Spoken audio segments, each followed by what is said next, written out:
الحمد لله رب العالمين والصلاة والسلام على أشرف الأنبياء والمرسلين نبينا محمد وعلى آله وصحبه أجمعين اللهم علمنا ما ينفعنا وانفعنا بما علمتنا وزدنا علما أما بعد السلام عليكم ورحمة الله وبركاته. Альхамдулилля, по милости Всевышнего Аллаха, мы с вами сегодня уже проживаем 23-й день месяца Рамазан. И сегодня у нас до утреннего намаза была нечетная ночь последних 10 дней месяца Рамазан. И поэтому, если кто-то еще не проснулся, это самое время уже проснуться. Самое время проявить свое старание, самое время как раз таки ухватиться за оставшуюся часть месяца Рамазан. Аллах Тааля в Коране говорит нам: وَتَزَوَّدُوا فَإِنَّ خَيْرَ الزَّادِ التَّقْوَى وَاتَّقُونِ يَا أُولِي الْأَلْبَابِ. И набирайтесь же запасов. Набирайтесь запасов.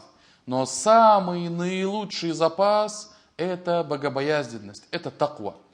И здесь речь идет про хадж, то есть контекст этого аята, что Аллах Тааля говорит: набирайте запасов, то есть готовьтесь к хаджу. Едете на хадж, готовьте деньги, еду и так далее, да, всевозможные потребности, которые вам будут необходимы в пути. Но самое наилучшее, что может приготовить человек для хаджа, это его богобоязненность. Однако этот принцип, это правило, оно действует не только на хадж, оно действует на всю жизнь верующего. Вся жизнь верующего в этом мире – это подготовка. Это подготовление к тому, чтобы перед Всевышним Аллахом в судный день, то есть выполнить, ответить за свои поступки, за свои действия и оказаться среди обитателей рая. И месяц Рамазан, он как раз таки и есть тот самый период, в котором мы набираемся запасов, в котором мы готовимся, в котором мы как раз таки совершаем деяния, поклоняемся Всевышнему Аллаху, приближаемся к Нему и тем самым готовим свой наилучший самый запас для того, чтобы в ахирате быть счастливыми. И посланник Аллаха, саллаллаху алейхи вассалям, в этом для нас является наилучшим примером. Когда наступали последние 10 дней месяца Рамазан, как об этом говорит его жена Аиша, посланник Аллаха проявлял наилучшие свои старания. Кана яджтахиду фил ашрил авахир. Старался. Не просто проживал, не просто ходил, не просто там, допустим, какие-то действия. Старался. И старался так, как он не старался в другое время. То есть мы должны немножко выйти из той самой зоны комфорта. И что удивительно, субханаллах, все бизнес-тренеры, все бизнес-коучи, все люди вокруг нас, в книгах, в интернете там и так далее призывают нас: нужно работать, нужно двигаться, нужно выходить из зоны комфорта, хочешь достичь чего-нибудь, нужно встать и идти, и работать и так далее. Но когда наступает месяц Рамазан, все друг друга убаюкивают. Да ладно, что ты напрягаешься? Аллах Тааля, самое главное богобоязненность, самое главное искренность в сердце. Самое главное, там, допустим, фарзы прочитал, это сделал, там и все, нормально. И таким образом убаюкивают самих себя и окружающих себя людей, тем самым, что месяц Рамазан, это не нужно перегибать палку, не нужно там работать там, на 200%, на 300%. И, субханаллах, вот это вот самое явное противоречие всей его жизни. В своих мирских делах он готов пахать как стахановец, да? А в религиозных делах как пойдет. Как там этот, да, чтобы не напрягаться, не стараться, ничего. И вот это вот, конечно же, не соответствует тому, что совершал посланник Аллаха, саллаллаху алейхи вассалям. И поэтому, да, может быть, досыпать не будем. Да, может быть, комфортно там себя чувствовать не будем, когда таравих читать там и так далее, да. Да, может быть, и во время уразы немножко будет сложновато, пить хочется, есть хочется и так далее. Но это время, в котором мы собираем всю свою волю в кулак и стараемся, чтобы провести это благословенное время и получить наибольшую награду с этого времени. Также Аиша, мать правоверных, сказала, что посланник Аллаха, саллаллаху алейхи вассалям, когда наступали эти 10 дней, он затягивал свой изар, свой пояс потуже, и оживлял свои ночи, и будил свою семью. То есть, посланник Аллаха завязывал свой изар потуже, отдалялся от мирских утех, отдалялся от мирского и старался проводить эти 10 дней в поклонении. Оживлял свою ночь, то есть всю ночь проводил в поклонении, не спал. Да? Будь это добровольные молитвы, будь это зикр, будь это чтение Корана и так далее. И все мы с вами тоже, да, конечно же, лучше будет, если мы будем проявлять усердие и эту ночь. Особенно нечетные ночи. И особенно вот эти вот 10 ночей стараться, чтобы они были выполнены, прошли наилучшим образом. И посланник Аллаха, саллаллаху алейхи, говорит нам причину. А зачем все это? Зачем эти 10 дней мы должны стараться, мы должны проявлять усердие и так далее? В чем суть? И посланник Аллаха сказал: «Лилляхи фихи лейлатун хайрун мин альфи шахр». У Аллаха Всевышнего в эти 10 дней есть ночь, которая лучше 1000 месяцев. И тот, кто будет лишен блага этой ночи, то он действительно будет лишенным. Будет лишенным блага, будет лишенным бараката, будет лишенным большой награды. И в итоге, пусть Аллах Субхану Тааля защитит нас, и в судный день может оказаться лишенным. И поэтому Аллах Тааля, Он сделал так, что наградой верующему, который оживлял эти 10 ночей, будет то, что он как раз таки окажется, что молился и поклонялся Всевышнему в это благословенное время, в эту ночь, ночь предопределения. И посланник Аллаха, саллаллаху алейхи, сказал: тот, кто будет выстаивать ночь предопределения с верой на Всевышнего Аллаха и с надеждой на его награду, тому будут прощены его предыдущие грехи. Значит, наша цель — это чтобы наши поклонения, наши старания совпали с ночью предопределения. Из-за этого мы особое усердие проявляем последние 10 ночей. Но тут возникает вопрос: а знаем ли мы точно, когда наступает ночь предопределения? Знаем ли мы его признаки? И вообще, должны ли мы искать эту ночь? Мы гарантированно все с вами знаем, то, что эта ночь предопределения, она случится именно в последние 10 ночей. Но должны ли мы каждый день вечером, вот как сейчас, вот даже в статусах, наверное, видели, в WhatsApp, да, некоторые братья или там сестры, там, да, каждый день утром после ночи фотографируют рассвет, солнце, да. Вот сегодня солнце взошло такое, глаза не щиплет там и так далее, да. Надо ли все это делать? Есть ли в этом смысл? И ученые говорят, что Аллах Тааля скрыл ночь предопределения из-за того, что человек не проявлял свои усилия именно в поиске этой ночи. Не в этом суть, а суть в том, чтобы ты равносильно все 10 ночей проявлял старание, терпение и поклонение. Вот в этом суть. Чтобы ты все эти 10 дней провел подобным образом, и если ты так сделаешь, то ты 100% попадешь в ночь предопределения. А ходить, искать, лают ли собаки, как там солнце взошло, был ли ветер, температура, откуда дует там ветер там и так далее. Зачем? Не в этом смысл. И сура Кадр, Лейлатуль Кадр, у нас есть сура в Коране, да? И Фахрур Рази, когда пишет про тафсир этой суры, он сказал про эту суру: поистине Аллах скрыл эту ночь так, как Он скрывает многие другие вещи. И Аллах Тааля говорит нам, этот ученый пишет, да, Аллах Тааля скрыл свое довольство в каком-то конкретном деянии, в поклонении. Мы не знаем, то ты совершишь это дело, ты сразу гарантированно попадешь в рай. Если ты совершишь другие поклонения, может быть, там и так далее, да? Нет, мы этого не знаем.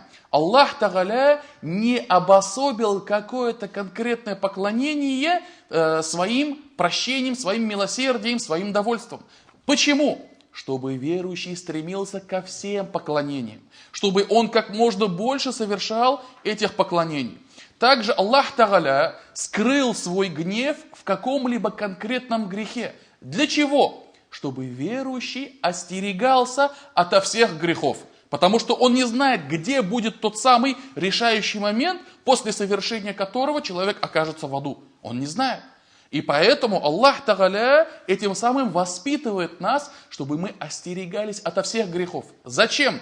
Потому что мы не знаем, где тот самый щелчок, где тот самый переходной момент, когда человек окажется в аду.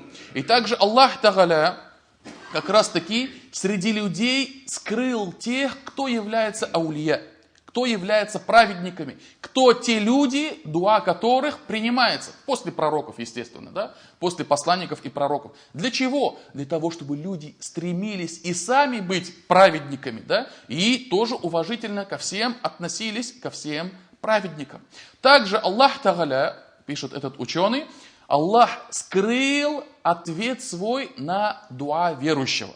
Аллах, вот когда мы делаем дуа, да, мы не знаем, Аллах Тааля ответил ли на эту мольбу, принял ли ее, или же даровал нам что-либо другое. Мы не знаем. И поэтому мы должны стремиться как можно больше делать дуа. Если бы человек знал бы и успокоился бы, вот я сейчас, вот сейчас, прямо сейчас сделаю дуа, и все потом, оставшиеся мои 68 лет жизни в этом мире, да, я буду проводить без дуа. Нет, это заблуждение.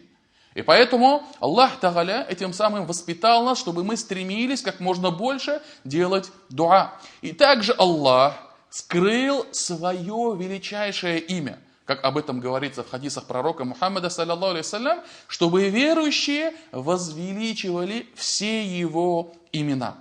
Также Аллах Тааля скрыл нам в Коране название серединной молитвы. Откройте суру Бакара. Там есть такие аяты, где Аллах говорит: «Хафизу аля салавати ва салати л-вуста, ва куму лилляхи канитин». Оберегайте, защищайте, поддерживайте ваши все молитвы, сохраняйте ваши молитвы и серединную молитву. Если Аллах Тааля обособил одну молитву, значит у этой молитвы есть достоинство. Однако сказал ли Аллах, это молитва аср, это молитва фаджр или какая-то другая молитва? Нет, Аллах Тааля это скрыл. Для чего? Для того, чтобы верующие ко всем молитвам относились одинаково уважительно, почтительно и стремились выполнять должным образом не только аср или фаджр или другую молитву, но и все молитвы. Также Аллах Тааля, выключите, пожалуйста, телефон, братья. Также Аллах Тааля скрыл принятие покаяния, тауба. Когда верующий вот в этом мире совершает тауба, или кто-либо из людей, или грешник, или может быть даже неверующий, да? Когда он кается перед Всевышним Аллахом, мы не знаем, принял ли этот тауба Аллах Тааля. И поэтому мы должны стремиться к тауба и к истихфару. Сам посланник Аллаха, саллаллаху алейхи вассалям, у которого были прощены все его будущие грехи, он делал тауба и истихфар по 70 раз в день. И в других хадисах говорится по 100 раз. И поэтому, если ты не знаешь, примется ли твое тауба, значит стремись к тому, чтобы твое тауба был частым. Твой истихфар был постоянным. И тем самым Аллах Тааля призывает нас, чтобы мы приучили самих себя совершать все виды покаяния и истихфара. И также Аллах Тааля, этот ученый пишет, он скрыл время смерти. Никто из людей вот в этом мире не знает, где закончится его жизненный путь, где его будет последняя минута. Аллах Тааля это скрыл ото всех. И поэтому, если человек не знает, если бы он знал, когда у него момент, да, он мог бы свою жизнь прожить так, как он хочет, со всеми там вытекающими там этими, да, и перед смертью тауба, перед смертью покаяние, перед смертью праведный образ жизни, чтобы, как говорится, все стереть, все, что было до этого. Это большое заблуждение. И Аллах Тааля этим самым призывает нас, чтобы мы следили за собой, следили за своими поступками. И, то есть, даже праведные предшественники же говорили, да, пусть будет твоя каждая молитва, будто бы твоя последняя молитва. Будто бы твоя последняя молитва для того, чтобы этот человек, да, совершал всегда благие деяния и не думал то, что я вот сейчас вот как бы покуражусь, а потом как бы отдохну, а потом уже сделаю покаяние и все это стерет. Нет, это заблуждение от Иблиса. И последнее, этот ученый говорит, и точно так же Аллах Тааля скрыл от нас эту ночь, ночь предопределения, для того, чтобы мы возвеличивали весь Рамазан. для того, чтобы мы проводили все ночи Рамазана достойным образом. И напоследок, посланник Аллаха, саллаллаху алейхи вассалям, у него, его жена Аиша спрашивает: «О посланник Аллаха, если я узнаю, что сегодняшняя ночь будет ночью предопределения, будет лейлятуль кадр, что мне нужно говорить?» И посланник Аллаха, саллаллаху алейхи вассалям, сказал: «Кули, скажи, Аллахумма иннака афуун тухиббуль афуа фа'афу анни». О Аллах, поистине ты являешься прощающим, ты прощающий и любишь прощение, так прости же мне. Вот это самое краткое, самое понятное, самое основное дуа, которое необходимо повторять в эту ночь. Ведь она спросила: если я буду уверена на 100%, что это ночь предопределения, чем мне заниматься, что мне говорить, какие дуа? Посланник Аллаха, саллаллаху алейхи вассалям, указал на это дуа. И поэтому, уважаемые братья, время осталось мало, да, но еще Рамазан не закончился, еще есть у нас нечетные ночи, еще остались у нас дни месяца и ночи месяца Рамазан, поэтому давайте стараться, стремиться провести остаток месяца Рамазана достойным образом. И посланник Аллаха, саллаллаху алейхи вассалям, сказал: «Аль-а'малю биль-хаватим». Дела будут оцениваться или будут оценены по своему завершению. Если кто-то спал в начале, пусть проснется сейчас. Потому что если упустит и конец месяца Рамазан, то это будет очень большое упущение. Субханак Аллахума бихамдик, ашхаду ан ла иляха илля ант, астагфирука ва атубу илейк.